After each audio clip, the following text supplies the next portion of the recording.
This is episode 2 of the audiobook / podcast project called Unconscious Subconscious, voiced, written, and produced by me, Matt Rebar. Chapter -4, Miniature Signs. Lake Austin was quite large, as the sidewalk which connected it to the Dahlia village melded into the lakeside. The sidewalk covered the whole lake's perimeter except for Waterfall Austin, which spilled downward. The waterfall was wide yet thin as it continued to drip into a very small pond down below Lake Austin and onto Blade Desert. "Wow, this lake is gorgeous," I told Rodney, as the two of us stood still. The distant Dahlia village looked no more than a smudge of constructed civilization, while from here one could see the raised thin strip of the ocean. Past that, but shielded currently by water, was Cultura City. It was important to note that the ocean was not flat. It twisted like a ribbon or a helix connected to the desert to the far shore. Beneath the ocean was the large jungle, which from up here looked like a painting. "So do you guys come up here?" I asked. "This lake is connected to your town after all." "No," Rodney answered. "Nobody comes to Lake Austin too much, honestly. I think it's because people are too scared of Blade Desert below the lake." "Why are people so scared about Blade Desert?" I asked, while using my left hand to examine the lake's water. It was a freshwater lake, decently warm, which was a surprise considering there didn't seem to be any source of heat to power this lake. "Savages live in Blade Desert," Rodney explained. "I don't know too much about it. The adults don't tell the kids anything. Dahlia Village likes to act like the world is all within the village. There were a couple incidents, kids would fall down the Austin waterfall and never be seen again. Since then, there's not even any supervised trips or visits for fear of falling into Blade Desert." There was a nearby sign which simply read, "Lake Austin, Waterfall Austin, 3 Wise Monkeys Rock." "What do you know about 3 Wise Monkeys Rock?" I questioned Rodney. For someone who had lived here for years, Rodney didn't know jack shit. Perhaps I was being too aggressive, considering the kid was 11, even though he had lived for 50 years. "It's a rock in the middle of the lake." Rodney pointed out deep into the lake, in which I did see a small rock shaped like a gumdrop. "Apparently there's a cave in there with statues of 3 wise monkeys. I don't know if that's true, but that's where the name comes from." "I want to see it," I muttered. "Where's the boat to cross the lake?" "A boat?" Rodney asked. "What's a boat?" "You seriously don't know what a boat is?" I was a bit flabbergasted, considering a boat was such a basic transportive equipment, but being shielded in Dahlia Village no doubt had fostered ignorance. "No, what is it?" "It's like a thing you use to cross a lake. It helps you travel over the water." "Why would you need a boat?" Rodney questioned to my chuckle. "Are you asking why you need something to cross water?" Rodney didn't answer with words, but merely wheeled off the sidewalk and into the lake. On Earth, one would merely have sank into the water, but here, Rodney's wheelchair sat on top of the water. "Are you shitting me?" I whispered. "Duh, you didn't think to guess that you could support yourself on the water?" Rodney asked. "If you could support yourself in air, you could do it on the water." Shit, I didn't think about that. Rodney and I crossed Lake Austin with ease, until after a while, small screeches could be heard from deep within the water. "What the hell is that?" I questioned of Rodney, who shrugged in uncertainty. I opened up my bag and pulled out my gun. Using the same technique I had tried in Neon Forest, I was able to load the gun with bullets. I didn't know what kind of bullets these were, but they had worked upon the aquamarine creature back in Neon Forest, so I assumed they'd be useful here. The moaning sounds continued until a large serpent rose out of Lake Austin. It looked like some kind of Asian dragon, although its coloration was bleached white. Its eyes were the same color of the lake, as if existing within Lake Austin had turned its vision into the biome. The creature opened its mouth to reveal rows of sharpened yellow teeth, no doubt ready to make us its meal. "Are you sure the trips didn't stop because of this thing?" I asked, looking at Rodney, who was scared shitless. We were closer to 3 Wise Monkeys Rock than the shoreline, so I made the decision quickly. "Run to the rock!" With the force of a hurricane, the white monster slammed down into the water.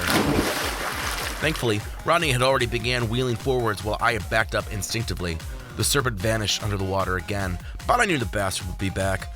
I looked around the water to try and curb him, but the serpent got the advantage appearing behind me. I shot a couple bullets which hit the monster, but did not slow the monster down. The creature once again dipped into Lake Austin. Rodney was doing well for himself, but I didn't want to be too far from him. I began running towards 3 Wise Monkeys Rock. The creature reappeared, its jaws open. I managed to duck and roll last second as the jaws snapped shut with the sound of a cracked whip. The rock, which originally had looked like a gumdrop in the distance, now was looking more like a small mountain. Rodney was almost at the shore where, hopefully, we'd be protected. Once again, the beast rose for its potential dinner, but this time I was prepared. My gun fired 6 bullets, each of which hit the beast's upper body. The beast roared and fell over like a tarnished building. Rodney was waiting for me on the rock when I finally got to land. Both of us caught our breath while our adrenaline normalized before vanishing.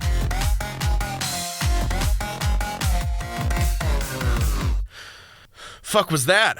I asked, looking at Rodney with bright eyes. "The fuck was that thing?" "I don't know," Rodney cried, looking upset that he had failed to note the beast. "I didn't know a water dragon existed in the lake." "Well, it does," I sighed. "We defeated it, I think." I turned and looked around. The rock was pretty mighty, and now exposed a cavern within it. It seemed as though Rodney's notes were coming true. "Do you know anything about this cave?" I asked, standing on the outside of the large rock. It stood as though independent of the water around it. I could see a little bit within the cavern, although I was curious at what lay within it. "No," Rodney replied, most likely watching me from my next movement. "Only what I already told you." "Let's go inside," I motioned, walking as though pulled by a siren. Rodney wheeled after me, curious as the cave swallowed us like flies in a gaping jaw. The cavern twisted, although purposely trying to hide its innards, but after a minute of slowly moving forward, we reached a large room. There were lamps on the walls, lit forever with the kind of continual light which mimicked energy. They pulsated together, fading in and out like the breaths of some kind of timid animal. In the far back perimeter of the room were 3 large monkeys. Stone monkeys. The carvings were breathtaking, actual art, which in real life would no doubt be in a museum somewhere.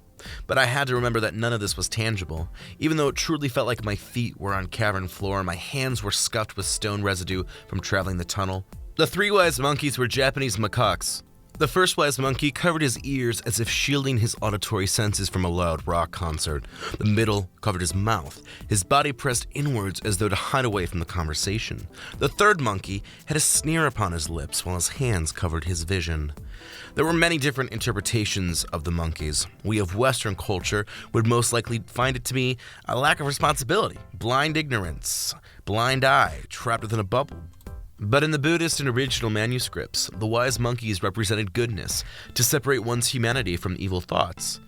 In viewing the monkeys in front of me, I assumed they represented the latter. They were protectors of good and disregarders of evil. "What does this mean?" Rodney asked. "Monkeys mean something," I explained, eyeing them with intense scrutiny. It was as though I was handed a puzzle and I was trying desperately to solve it. But I don't really know what. "You don't even have an idea?" "Of course not," I chuckled. "I don't know Clark King from Adam." "Well, what's your best guess behind this?" "This cave represents a hiding space, a safe space for Clark King's youth." So what does my town represent?" "The safety, fun, ignorance of youth?" I shrugged. "It's a basic guess, but that's all I really know. I'm sure there's so much shit that I'm missing or that doesn't make sense. Like, for some reason, I wonder if you're significant to the life of Clark King. Were you a childhood friend or maybe a classmate in school?" "I'm still trying to understand this whole thing." Rodney was clearly distressed, and I couldn't blame him. I was slowly destroying his world and normality. Everything for Rodney had seemed real and within the deviation of possibility, but my theories weren't part of the bell curve of normality. Instead, they ran on a parallel bell, which formed some kind of agape jaw that both Rodney and I had for different reasons. His life was a lie, while I was experiencing an unparalleled world. "It's okay, buddy. So am I." Silence went between us like the silence a SWAT team experienced when they were being driven out to a harrowing situation. I continued to gaze upon the monkeys as if they were about to begin dancing as a part of a musical to explain their metaphorical significance in this world. But I continued studying the forms in front of me, and I finally noticed something that seemed important. There, hidden away within the space of the middle monkey's right arm, was a small potted plant of lavender. An infant plant, mostly green, but still with the beginnings of purple petals on the cusp of childhood. It stood there, almost as both a sign and as a mockery for me and me alone.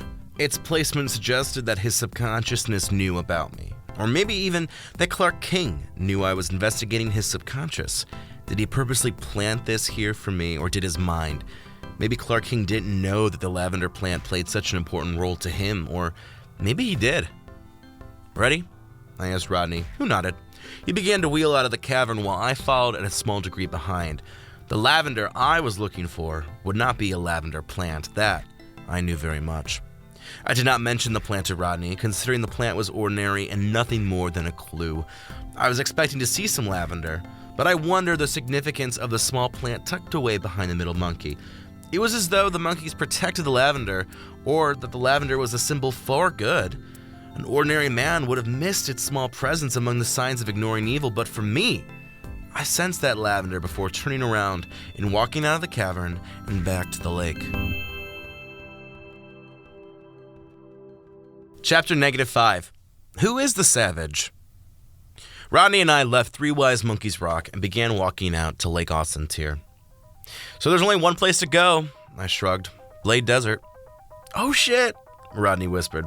"If you don't want to go, you don't have to go. You can just go back to Dahlia Village." No, I'm gonna come." Rodney shook his head. I'll get over it." We walked towards Waterfall Ossentier, my mind still racking the clues together. If the forest was about Clark's birth, then the village had to be about family or infantry. Was the lake a symbol for the transition to childhood? How come this metaphor seemed basic and in need of something more? The subconscious couldn't be as literal as I thought it was. Before I could overanalyze myself into oblivion, the voice which had first come to me in Neon Forest came back. The voice's origins appeared to be coming from the heavens, as if God's voice to the people. It was still the aged, crisp male voice, not having changed at all since I had first heard its harrowing comments. Why it had not spoke to me in Dahlia Village was a mystery to me. "My family owned a small lakeside cabin, the only black family in the whole lake to do so. The other families were nuclear and white, shining happy faces in the post-civil rights era where tension still existed, but in a different mannerism. Granted, I was lucky, considering what we lived in Virginia. Had we been any more southern, we would have been roasted alive for being a successful black family. A father who worked for a top government agency and a mother who worked in a high position within higher education. We were happy, especially on our vacation time. The lake was a great spot. Most individuals chose to swim and gather in the closest part, but even at a young age, I'd run off to the other side of the lake where I'd find my happy zone alone within the small caverns in the mountain which surrounded the north of the lake. My parents would be fine with me running off. Granted, it was a different time, an era than now. Now parents worry about their kids, even with kids at their side, but I was 6, 7, 8, running through the caverns. Granted, we never really went back to the lake after the summer I was 9.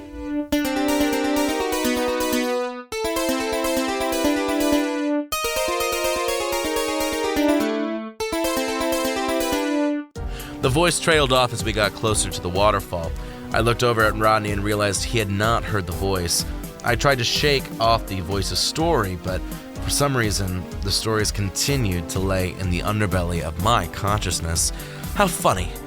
Clark King's subconscious affecting my consciousness. Rodney and I arrived inches away from the flight of the waterfall. Down below, I could see the pond which collected the waterfall's remnants. The pond looked way too thin and small to collect all the waterfall's might, but this paradox was not the first I had come across in this world. "How do we walk down the waterfall?" I questioned. "We just walk it," Rodney explained before beginning to roll forward. Suddenly, he turned over and began walking on the surface of the waterfall. I was confused but joined. It felt like I was taking a massive stare as my body righted itself from the 90-degree switch-up. "Shit, that wasn't too bad," I chuckled, standing on Waterfall Ossentier like I own the world. "I wonder..." There was a sudden roar as the white serpentine creature appeared right behind us. I immediately reached for my gun, but I was too late. The beast snapped its jaws forward and I grabbed onto Rodney. I pushed Rodney in his chair down the waterfall while the serpentine slipped into Waterfall Ossentier, using the thin strip of water to guide itself towards us. The beast opened its jaws wider than before. Rodney screamed, and I did the only thing I could think of. I jumped off the waterfall with Rodney still in his chair. The monster was shaken by our choice to risk falling and seemed to stop moving within the Waterfall Ossentier.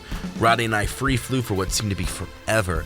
I tried aiming our bodies to fall into the pond below, but It appeared that we were going to end up in the sand. I closed my eyes and felt my body slam into Blade Desert like a sack of potatoes which had been tossed off the top of an apartment building. The monster was no longer chasing us, I could tell that, but I couldn't tell anything else as my body soaked up the heat of the desert and my brain settled into the off position.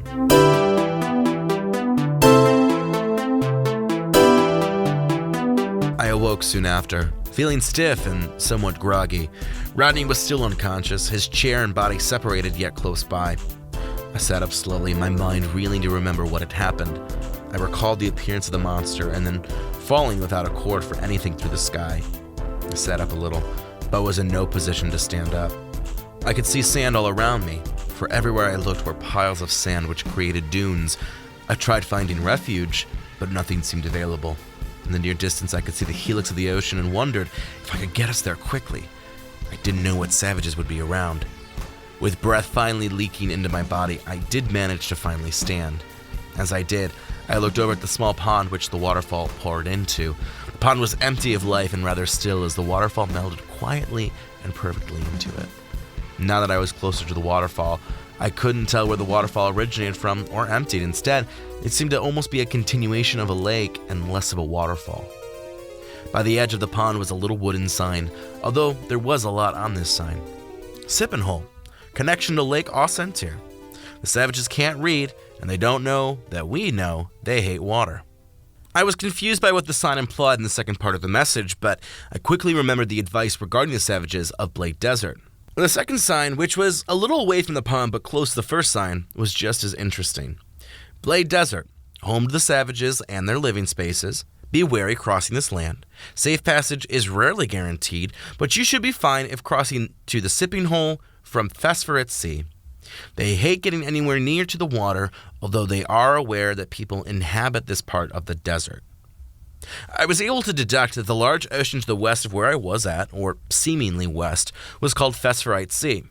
The ocean from here looked amazing. It formed a wall which seemed to separate the cultured individuals of Cultura City and the savages of Blade Desert. I was intrigued by the gravity-defying geography, but I hadn't had too much time to be alone with my thoughts as the voice which had been guiding my self-journey tour rang out in my head. My early years of school were savagery, at least in a reflective glare.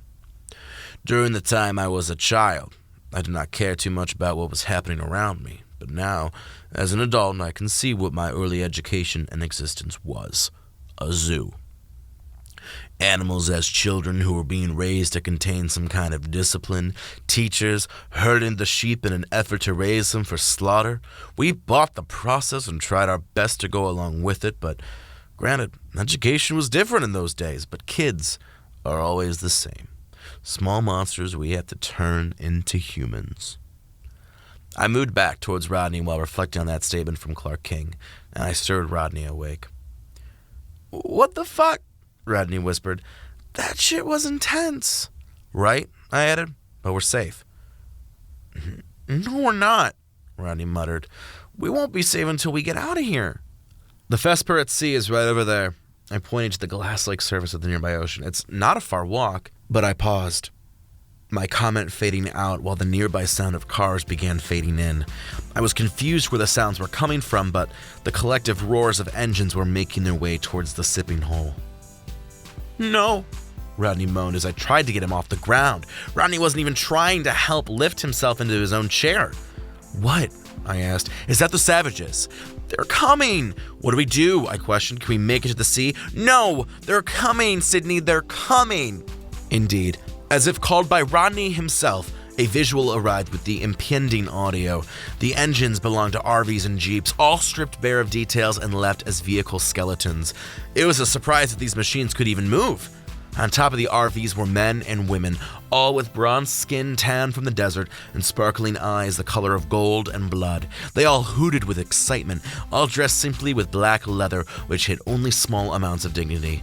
I could see bare nipples, dick, ass, and vagina all in the open with no care in the world for who saw them. I quickly hid my bag, throwing it under my shirt. I didn't want them to take the 3 small tools I had to leave this world. "What the hell is this?" I asked out loud, knowing the answer but still confused. I placed Rodney in his wheelchair, although Rodney already looked gone, as if trying to make himself invisible. Rodney did not seem to be a fan of confrontation, but clearly I would have to be the one to handle this. The RVs and Jeeps circled Rodney and I in a small pocket of sand. The nearby sipping hole was too far to reach, although I did remember that these savages hated open water. "Who you?" the one man asked. His muscular definition and eyesight were both extreme, while the side of his nutsack kept popping out of a leather thong he wore. I took note of the limited language the savages seemed to know. "We are just walking to the festival at sea," I explained, but was immediately cut off by a golden-eyed girl who acted like a cat. "This our land." Her voice was gritty and almost toxic. "You no belong." "We're about to leave." No leave," Side Nut chuckled, clearly amused with something I wasn't finding funny. "You come with us." "Why would we come with you?" I asked, trying to sound strong but not too rude to the savages, but they didn't seem to get it either way. "Tie up!" Goldeneye screamed, picking up a net from her RV and throwing it towards Rodney and I. I tried stepping out of the way, but many nets were tossed, men and women alike, and all savages immediately came towards Rodney and me. Rodney already seemed defeated while I tried fighting the nets. "Stop this," Side Nut muttered, standing above me before lowering himself to punch me in the face. Immediately, I passed out. I awoke, finding myself on one of the RVs and speeding through Blade Desert. The sand kicked up and formed a large storm behind us as the two ogres of men continued driving forward. Rodney lay next to me, still unconscious from our capture. The other RVs continued with us, spreading out in an aviary V-like fashion. The dust built up together like a mohawk of hair as we moved forward into the Blade Desert. The shining phosphorite sea looked now like a thin veil rather than an impressive ocean. The voice came back again, and I listened to another personal antidote. "The finale of my early education. The socialization of being a child was merely beginning at this finale, but the socialization would be complete later on. How could something be at the end, at the beginning, in the middle, and the end itself? In the classroom, we were good angels, or at least pretending to be good angels, but granted, competition is inherent in school, especially a school in the 1970s where brown-nosers, idiots, cheerleaders, and football players fought with the academic, the geeks, the losers, the scum. Life was a coliseum, as the brink of each fought catapulted themselves into entertainment for the general order. We didn't mind occasionally being tossed in the ring because the rest of the time was spent watching the battles play out. There was no good versus bad. We were all bad creatures. We were all just kids." The assumed voice of Clark King faded out as my eyesight continued gazing at the stadium in front of me. It was the only object built in the desert, built of hardened white-brown stone. It was large, perhaps 3 or 4 stories. On the outside of the building was the milling of stadium attendees and tons of RVs, Jeeps, and other mangled transportation equipment. Shouts, screams, pleasurable moans echoed into the air as our caravan continued closer. "What the fuck is this?" I asked, my eyes open with fear. My body was not inherently scared, although I was not happy with being tied up and being led to the stadium. "Welcome to the Tribe Stadium, bitch!" the man screamed, raising his fist and slamming it down onto my head again, which caused me to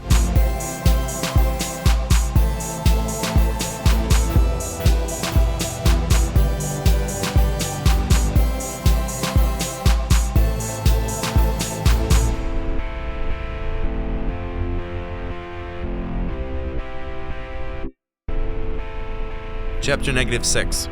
Glory, Gore, and Guts. I awoke in a small cage, which I assumed was in Tribe Stadium.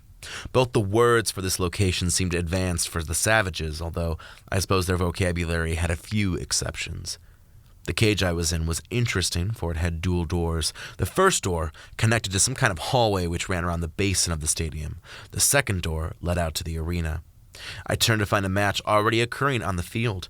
2 leather-bound females were clawing and punching at one another in a mission to overtake the other. Blood, guts, and fleshy pieces spilled out of their bodies and into the sand as the audience shrieked in delight. From my entrapment, I could see the spillage of the arena body as plenty of savages filled the stone seating. None of them were sitting on the stone but stood with rage and excitement as they supported one of the 2 bitches who were currently fighting it out. Indeed, Leather was the fashion of choice, and it seemed like a million cows had been sacrificed for the savages' ensembles. The heat pouted into the stadium from the natural desert and the collection of bodies. I looked at the other cages to find half of them empty. There seemed to be some of the savages locked up, perhaps for committing a crime. Some of the locked up savages looked upset, their bodies hunched over and sadness reeking. Other savages looked excited for the bloodthirst. I looked to find people in my predicament, dressed up in normal clothes and shaking. I wondered if the savages patrolled the area between Phosphorus Sea and the sipping pool, considering that seemed to be the only way to get from Dahlia Village to Cultura City. But then again, who was going out of their way to Dahlia Village? I was confused, but I didn't have too much time to think about it before Rodney's voice called out from a few cages away. "Sydney!" Rodney screamed, his voice in absolute pain as he was dragged away, his legs trailing on the floor of the stadium. I didn't know what to do. I didn't know what I could do. I was in a cage with a view of the stadium floor. Rodney was being dragged away from me. "Rodney! Rodney!" I cried out, as if my words had power even though they carried no weight. One of the guards who watched me chuckled. "You won't cry long. You next!" The guard's broken and basic language was alluring and mysterious. "Next?" I questioned. "What does that mean?" "You, out there, fight to death." The guard's broken English matched the broken teeth within his jaw and the large scar on his neck. "Fight. You do." The guard said nothing else, and I didn't ask for clarification, but now I walked to the far end of my cage, which faced the stadium. The fight between the two girls had finished, and the crowd was raging. I couldn't tell whether the fight had truly gone to death, although the losing girl's body had been dragged out of the stadium through doors and not cages. Currently, Rodney had been thrown out of his cage and placed onto the field. I could see the fear and uncertainty which was coming from Rodney. "Oh no," I whispered, looking to see Rodney in the field. They had granted him his wheelchair, as if that was going to help him in a battle to the death against a large savage. The man looked similar to Sidenut, although upon zooming in I could tell that it was Sidenut. Perhaps because Sidenut had captured us, he would be the one who received the glory of battle. There was no way that Rodney would win against the large beast that was Sidenut. This entire battle seemed out of control and was genuinely unfair. The true savagery was coming to light. These beasts wanted nothing more than entertainment, no matter if that entertainment was an 11-year-old handicapped boy. "Ha! Ready for another battle?" A voice cried out, and I looked up to the stands. A singular girl stood wearing leather cups which holstered her breast to maximum sex. She was well-spoken among the mass of them all. Her hair was ponytailed into small, long ponytails, which probably gathered on 12 to 14 of them. The MC of the day also wore leather undies and boots, which went almost to her knee and were stitched in. "It's your battle girl, MC Charlene!" Charlene was quite the hype man, as the crowd went along with her energy as she stood up and moved to a small podium that was melded into the audience. "Ready for the next battle?" Of course the audience was ready for the next battle. "Okay, here we go! On the count of 3! The whole crowd joined Charlene for the next part. 3, 2, 1, go! Immediately, Sidenut stepped forward, his meaty legs making quick strides over to Rodney. Rodney looked like a deer in headlights before he decided to begin wheeling away from Sidenut.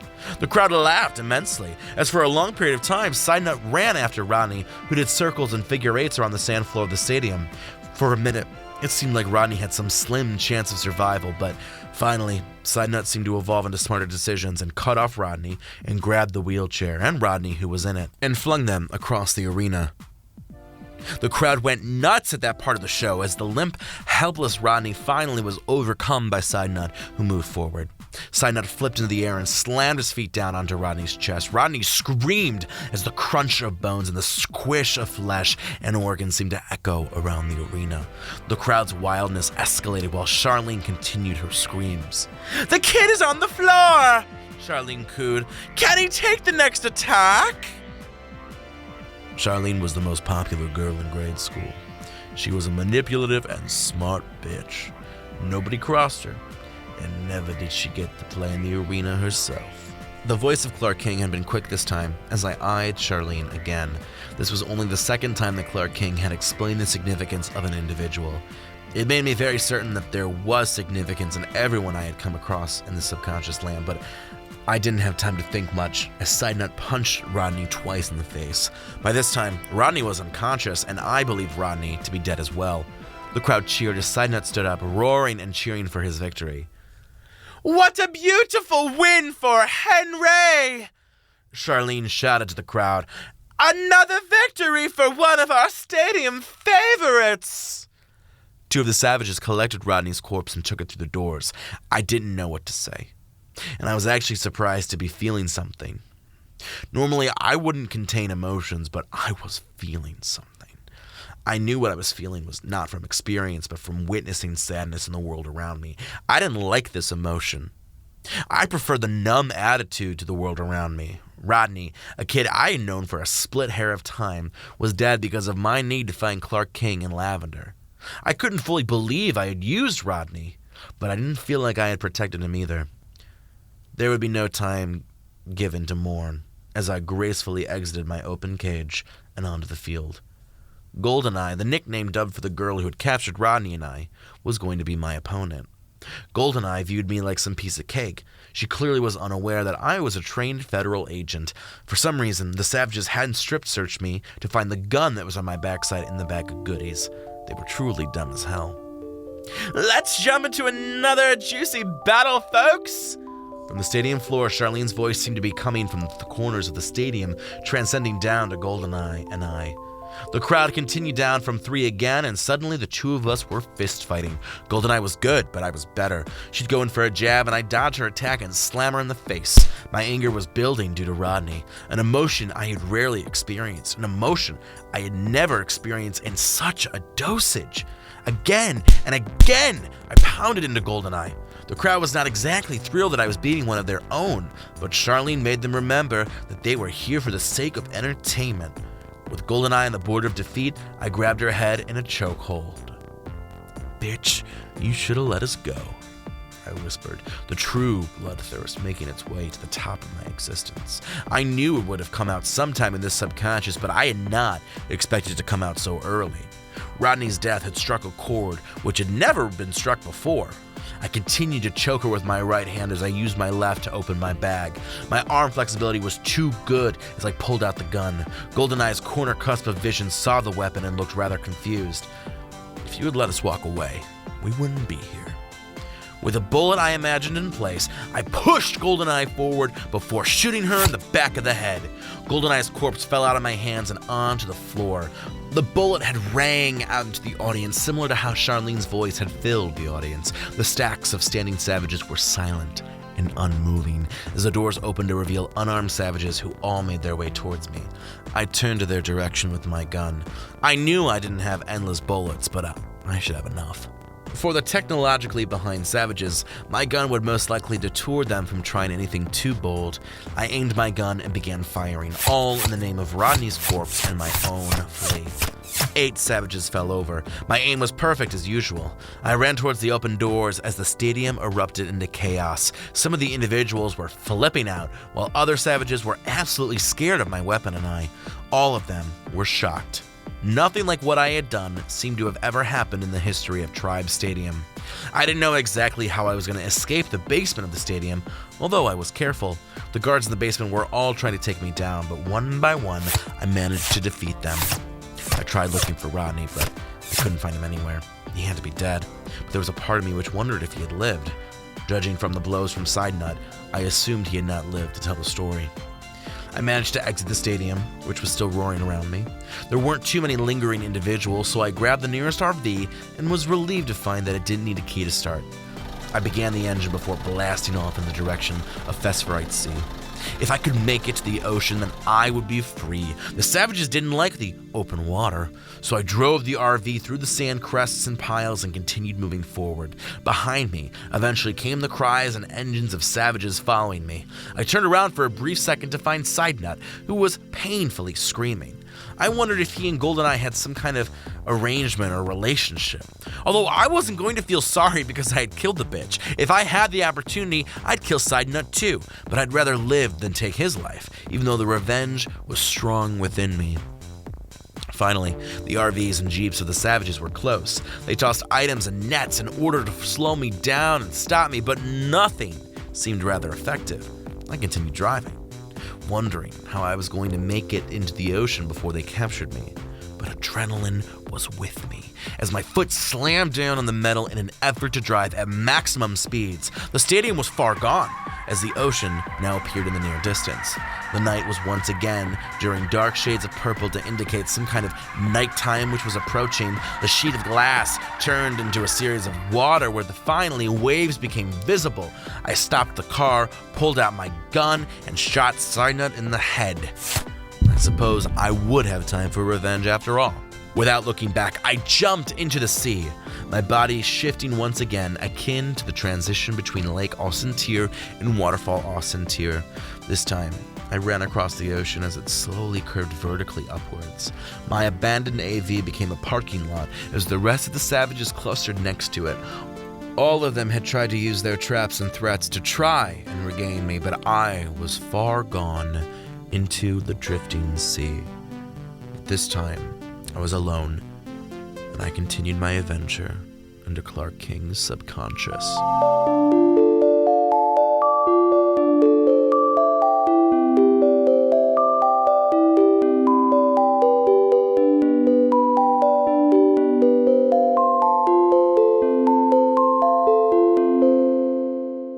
Chapter -7.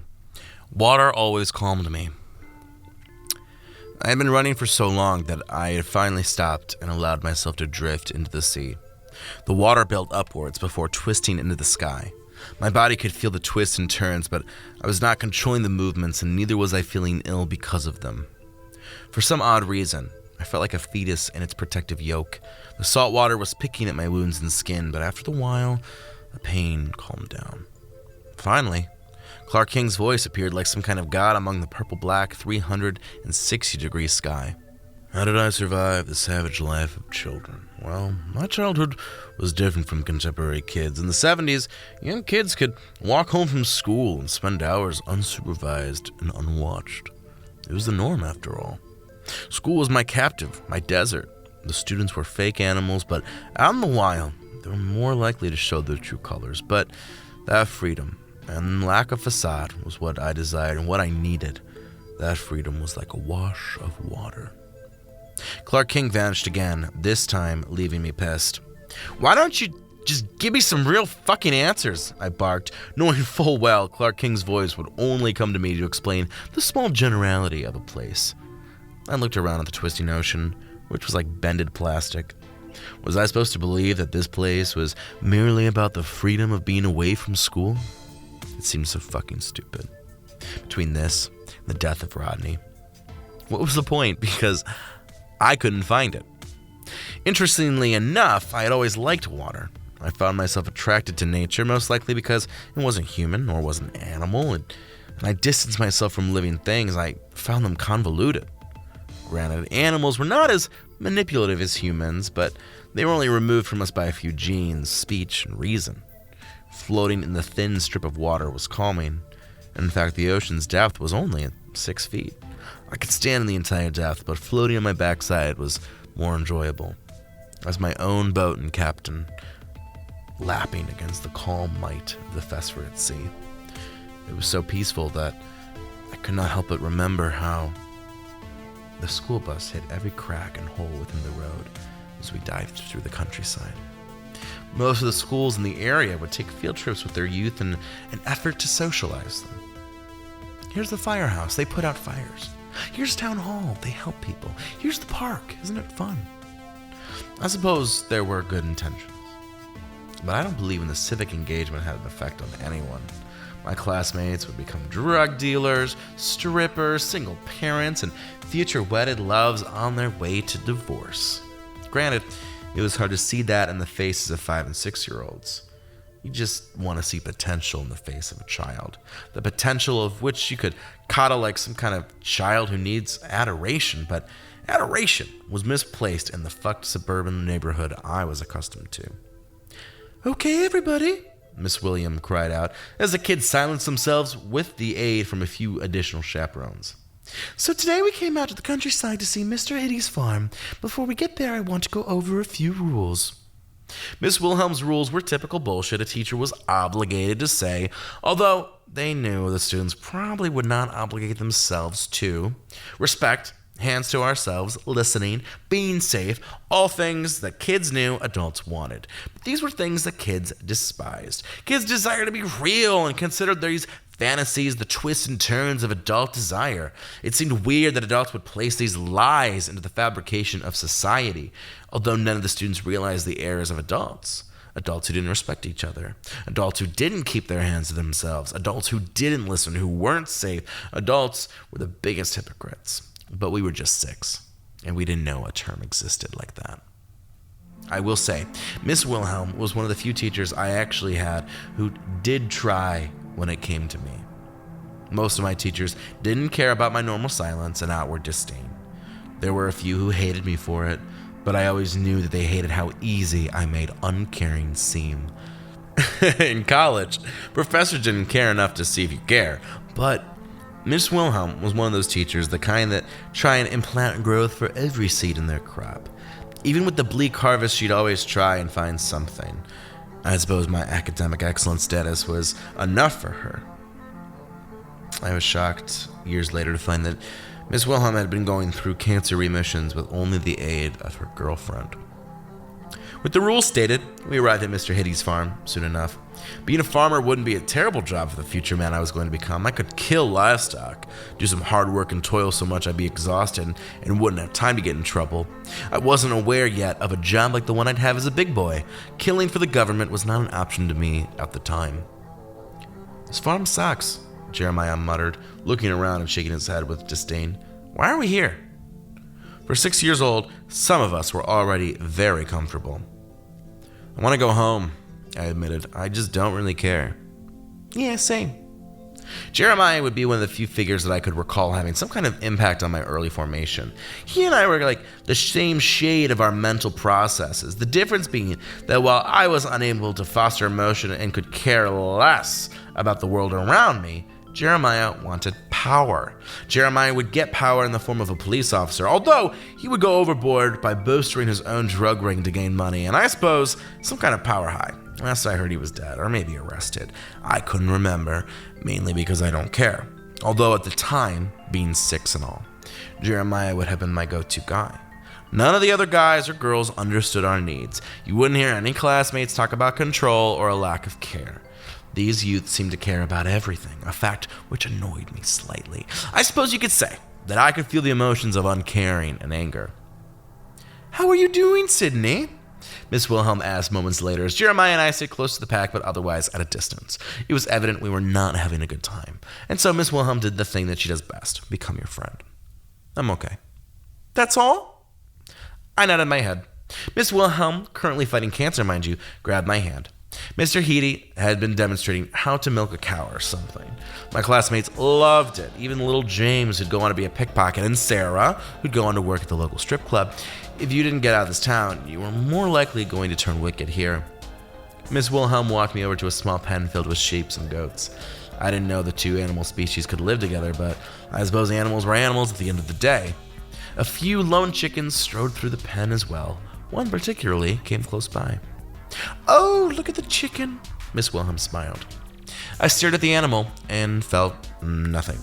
The chicken studied me as well, likely trying to make sense of me through its limited capacity.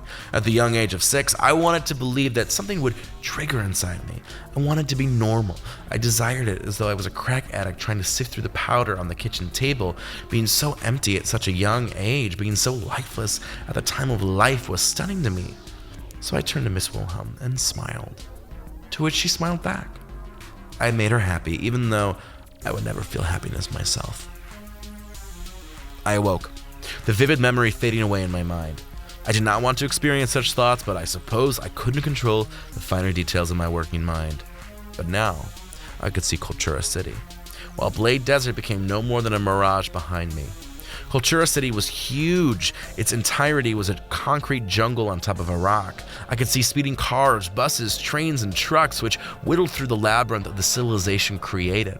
Skyscrapers were everywhere, although I could detect some parks, museums, smaller apartments, and businesses.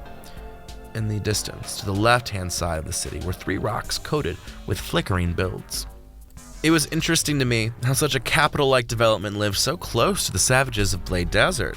The water kept the savages stuck in the desert, but what could have caused the savages to have such a fear? Perhaps their seclusion had been manipulated, or better yet, controlled by some force, such as Clark. Hopefully within the large beacons of Cultura City, I'd be able to find some answers. Someone here had to know more about Clark and about Lavender. I continued floating on top of the phosphorate sea's surface as the waves began to kick back in. Soon enough, I watched the formation of a sandy shore right next to the skyscrapers. That beach would no doubt be my crashing site. I landed with no aplomb on the beach like a fish out of water. I was soaked through the bone and could feel myself already fading fast. The beach had a few people, even in the early dawn, or at least what appeared to be dawn. "This man needs help!" a voice cried out from somewhere on the shore. I tried moving on the beach, but I just lay among the conclusion of saltwater waves. I was exhausted, dehydrated, perhaps on some level defeated. I allowed the unknown humans to help me, even though I had no choice, and succumbed to my own unconsciousness.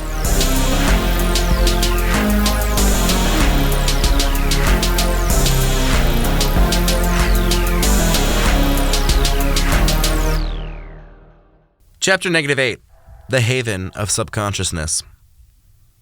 The door opened and my mother walked in. She was adorned with the 90s mother attire of washed blue jeans and runaway flannel tied loose and overall unconstructed. "How are you doing?" Miss Mercer asked. Her skin was covered in a film of nastiness considering she had been cleaning the house all day. "I'm good. You?" "That's all you ever seem to say." "It's the truth." "But I don't feel like you're just good, Sydney." She had nailed the head of the nail, but I wasn't going to admit that. I just shrugged, and my mother laughed as if to wash away her own awkward sentence. She entered my room, which reeked more of a guest room than that of a 12-year-old boy. "How's school?" "It's decent." "Decent?" My mother repeated the word like it was the name of someone she had just met. "No more than decent?" "I guess a little more." "Gotcha." My mother nodded. She sat on my bed while I continued to do homework at my desk. Silence filled the room for a couple minutes as I did my best to focus on my reading. Finally, my mother broke the silence once again. You tell me if there was something going on, right?" My mother probed. "Yes." "Okay." My mother shook her head and stood up. That was all the interrogation she seemed capable of performing. "Dinner's gonna be in a few." "Okay." She left the room and left me alone. For some reason, that miniature moment seemed to carry a lot of weight. My mother wanted the reaffirmation that I would go to her if something was wrong. My mother wanted a confirmation that I could express emotion, even though I could not. I wonder what horrors plagued my mother. Did she believe there to be some pain behind my closed-off shell? I wondered if she had gone through a lot of pain in that time frame. Most sons and daughters were explosive bombs with their personality, but I was a ticking still frame of a grandfather clock. You knew a bomb was present, but sometimes you forgot about the clock.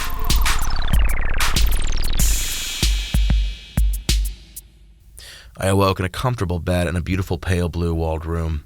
This was definitely some kind of hospital between the equipment, corner wall television, and the background ambience, but for a second I thought I was back on Earth, back in reality. But I looked out the window and saw the familiar purple nebula of the sky and the floating landscapes in the distance. I was still locked within the subconscious world of Clark King, a world that made no sense and was far away from reason, although I was dancing within pure reason, that of Clark King. My paper-gowned body sat up on the bed, my feet touching the cold marble floor of the hospital. I hoisted myself to a standing position and looked around. The nurses and doctors of the hospital had not noticed me, while the bed next to mine was empty. My clothes were folded on the chair next to the bed as if a beacon for my next move.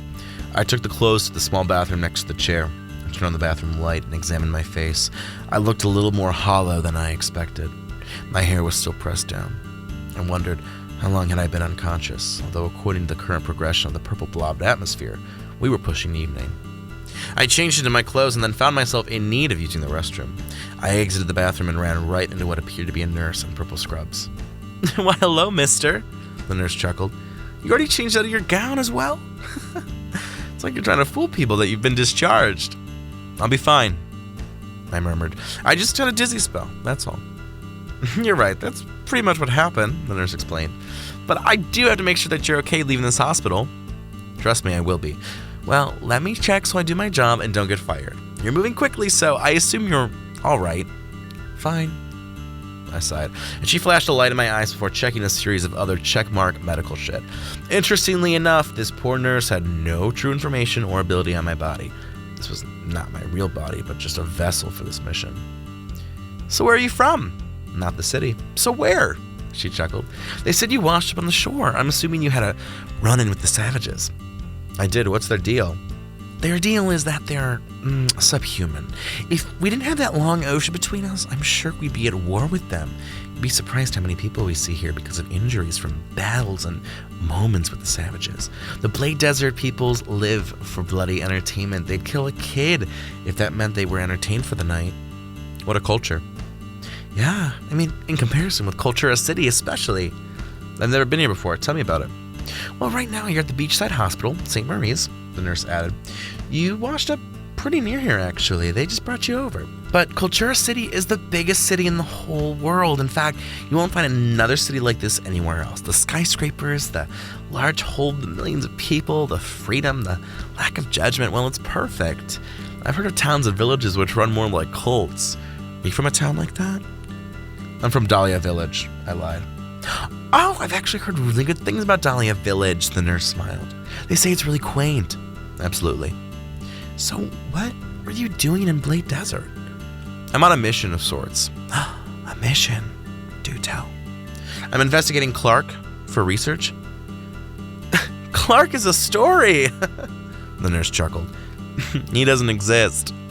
You don't believe in him? Of course not, the nurse shrugged. I don't think one person or one entity has the power to create all of this.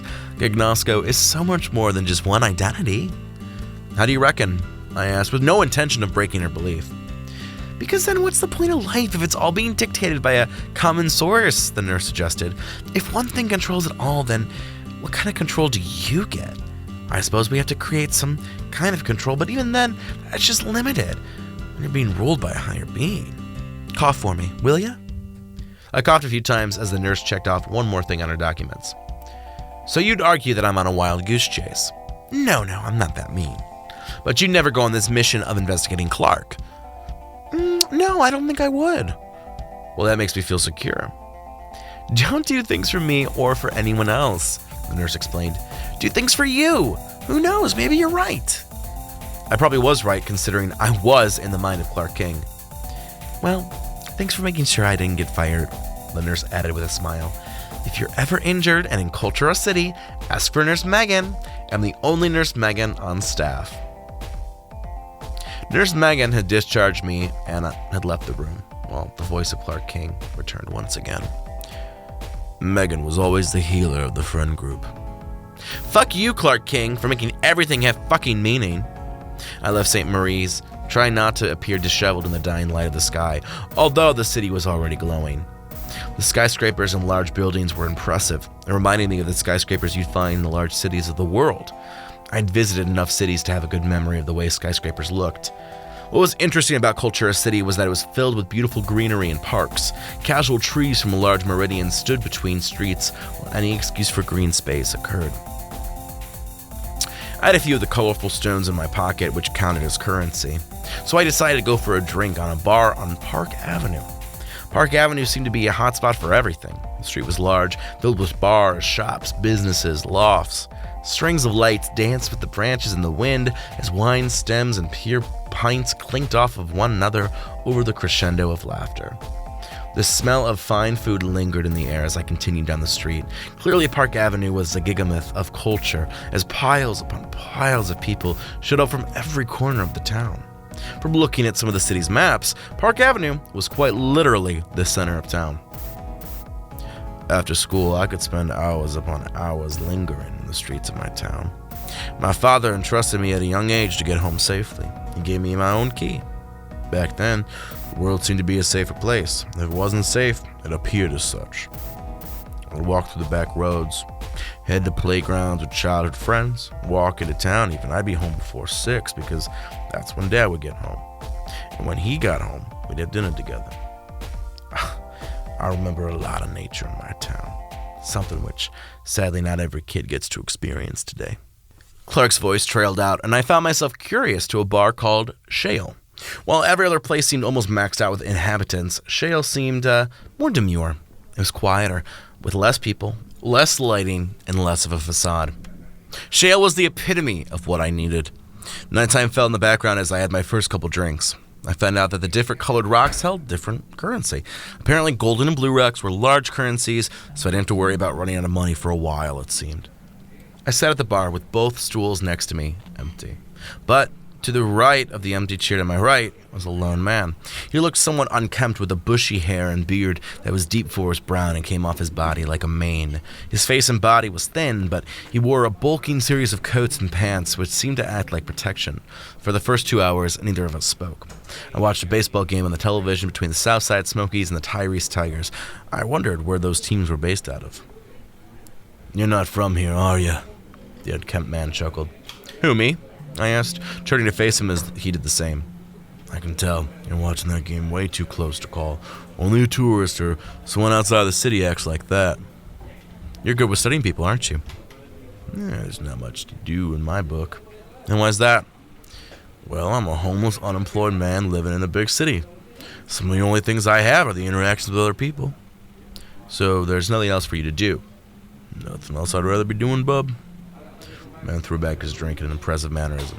"I'm a human, you're a human. Granted, not everything in Gignosco is a human, but I can relate to being a human more than I can relate to being a beast or some other species, so I study my own species. I think that's as far as we can go, making and casting judgments. How am I supposed to know the life of a dog when my lens are human?" "Perhaps you think too deep." "I've always been told I think way too hard. There are bigger problems than thinking too hard." Glad to know we're on the same page. The homeless wanderer of Cultura City finished his drink and slammed the glass down. "So, what are you doing here, visitor? Are you people watching? Or do you have an actual job to do?" "I have a job to do, but I've been running around for a while like a chicken with my head cut off. Everything's been chaotic, some kind of heightened extremity." "What's the job you're doing? Which is making your life difficult?" "I'm looking for Clark and anything related to lavender." Rodney had advised me not telling people I was looking for Clark, but some people seemed like they could be trusted, and if not, well, I had a gun in my bag. The old man's chuckles were weak but detectable. "I haven't heard people seeing Clark in a long time. People prior to me have gone looking for him. Then, of course, boy, you're not the only one. You won't be the last either. Everyone knows about Clark. Clark plays more importance to some than others. Some believe him to be a god of this realm. Others believe it's a fairy tale to keep the kids in line. Others believe Clark exists in the form of an energy, and kind of energy which we can visit in our dreams if we're lucky. Some think Clark is a beast or an animal among us, misaptly credited with the creation of this world, but I met a collection of men and women, all who spoke about tracking Clark down. What has happened to this collection? They failed to find Clark, or they've died trying to find him." The homeless man explained a nuance that made the event seem fulfilling and not as tragic. Instead of a martyr's funeral, the man made it seem more like a positive sacrifice. "Nobody I know's ever found him. So what should I do?" "Well, there are so many things you can do," the homeless man chuckled. "You could sit here at this bar for the rest of your days. You could go back to where you came from and never consider Clark again, or you can find Clark." "I want to find him." "Well, one source you may try to talk with would be the king," the homeless man explained. "You can get an interview, that is. The king would know the details, if there are any details. He no doubt wants you to be successful as well. Finding or meeting Clark could come with so many benefits, potentially consequences as well, but I'm past all that. I'm just a man at the bar." "So you think the king might see me?" "Who knows?" The homeless man smiled. "You probably head out right now so that you can get an early meeting." "Didn't it just turn dark?" "No, it was morning." "Have a good night," I muttered, standing up from the bar. I felt the dregs of my beer hit me upon standing, as if just by sitting the conducted beer would have left me unaffected. But I turned outside to find that dawn was once again approaching. Had I spent hours in this bar, or was there just a whole different sense of time here in Gignosco. And you, have a good morning. The man chuckled as I walked out of the door of the bar. Once again, Clark King's voice struck into my head like a shark upon blood. Park Avenue continued to be active with the joy and beauty. It did mimic the freedom which Clark King enjoyed after school. And now at the uprising dawn, I looked out to the south. There, separated from the city, would be the house of the royal family. He was a homeless man. I'd give him my lunch leftovers in exchange for a story or two. I'd stand there and listen in the alleyways, parks, and corners of the town where he'd go. I always wondered what happened to him, but by the time I reached high school, he was gone. But I'd always recall those conversations on Shale Street. If there was anything I knew about Clark King, it was that he knew how to paint a picture. Thanks so much for listening. For more podcasts created by Steadfast Media Company, check out our website at steadfastmedia.home.blog or join us on Twitter at SteadfastMCO. That's at SteadfastMCO. And at the end of this 10-part series, I'll be releasing the text in novel form. But until next time...